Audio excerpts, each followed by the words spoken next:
heir to the supreme guardian of Belobog. She's the young and capable commander of the Silvermane Guards. Bronya received a rigorous education from an early age, and as such, possesses the grace and affinity as expected of an heir. However, after witnessing the abysmal conditions in the underworld, seeds of doubt begin growing in the mind of Belobog's future leader. Can all the training I've received really help me lead the people to the lives they want? She learned to hide her thoughts from an early age. Every day, she'd walk the same paths with the other kids, play the same games, and gossip about the same hobbies.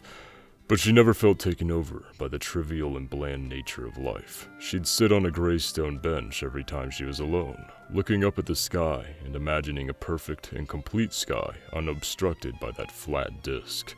She could see the laborers dripping with sweat as they toil, the pressure of survival crushing their passion for life.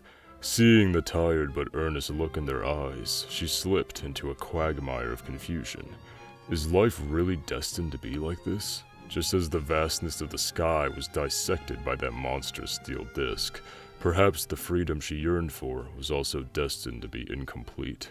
She struggled to break free from this quagmire, silently recording the ideals that she'd come to implement in her life on that dusty stone road. Make the world a better place.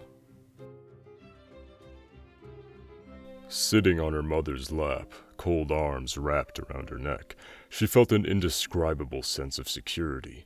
Her mother's voice was gentle and deep as she told the girl an ancient folk tale, the ending of which is hardly satisfying, but nevertheless, the girl enjoyed it very much. Her mother knew what she liked, and those fairy tales with happy endings would just leave her feeling bored and arise far too many questions. Telling stories with bad endings is an excellent way to lure the girl into falling asleep at night.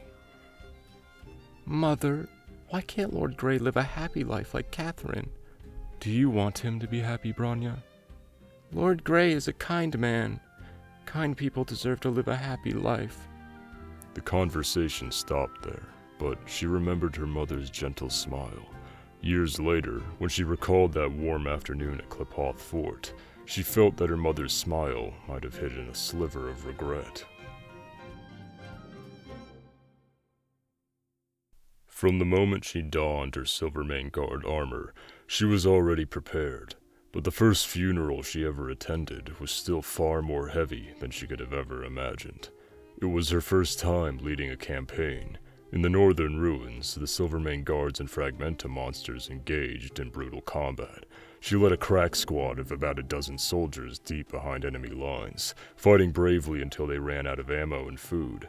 As they made their way to the evac point, the terrifying Fragmentum creatures ambushed her, but the fatal attack was blocked by a brave private at the cost of his life. She didn't even have the time to see the face of her savior. The prolonged wail of the funeral horn rang out. The young captain saw her grief and came to her side. The coffin's empty. I couldn't even manage to bring him back to Belobog. Don't blame yourself, Miss Bronya. For you and the city, everyone here is willing to make the same sacrifice. I really wish I could swap places with him. Learning to bear these heavy burdens is the only way to become a true leader.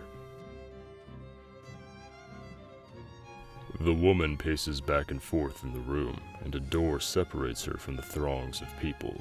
She's already very familiar with giving these kinds of speeches, but the anxiety of the wait never abated, despite the refinement of her oratory skills. Thinking back on the promise she's about to make, and the words of consolation she'd crafted, she sinks into a childlike state of confusion and disbelief during those brief minutes. A sudden breeze stirs the stale air in the room, brushing through her long hair. She turns around to see a familiar figure walking towards her, with delicate, quiet steps, like a kaleidoscope of butterflies fluttering through the lifeless hall. Overthinking things again? The woman, looking like a butterfly, asks, with a teasing smile on her face. She replies with an exasperated grin. Same as always, you know.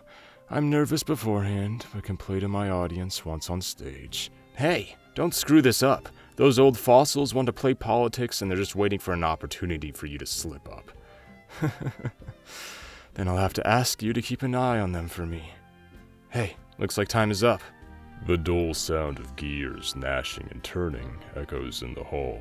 She casts one last look back at the person beside her, who retreats into the shadows with a nod and a trusting smile.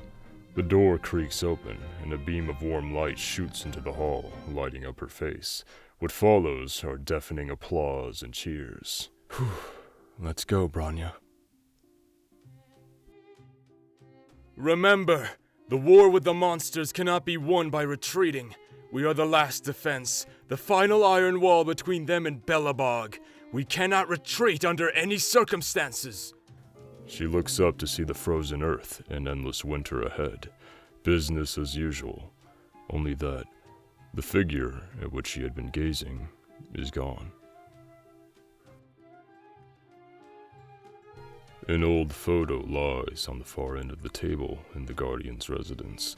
She would always subconsciously move her eyes whenever she happened to see it. The memories of the past had already become distant, but the dreams of today still linger.